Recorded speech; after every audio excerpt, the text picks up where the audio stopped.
La cognition, c'est vrai que c'est un mot, qu'on commence à voir, apparaître, dans la société. Il reste flou, hein, pour les personnes qu'on interroge.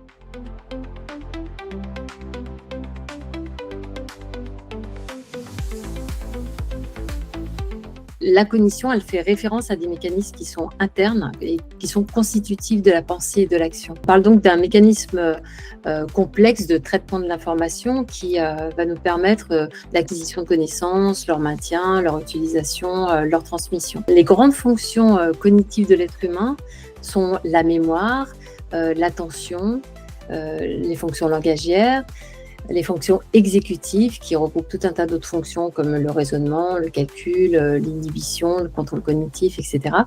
On a également, les fonctions, visio-spatiales, hein, qui nous permettent de percevoir le monde qui nous entoure et de lui donner, du sens et également, d'imaginer mentalement, des stimuli, en leur absence, donc des stimuli qui sont non physiquement présents.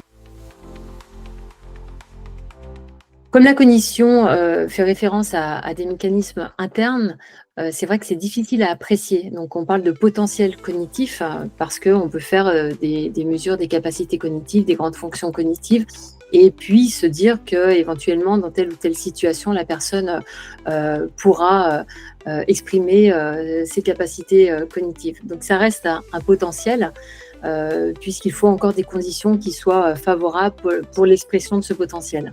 Il est difficile, d'apprécier soi-même ses, propres capacités cognitives. Si on nous demande si on a de bonnes capacités de mémoire ou d'attention, capacités langagières et cetera, ça va être difficile d'avoir, une juste appréciation de ces capacités. Donc, c'est aussi, l'intérêt, d'évaluer ces potentiels cognitifs, ce potentiel cognitif. Parfois, c'est justement grâce à l'expérience qu'on commence, à savoir, si on a une bonne mémoire, par exemple.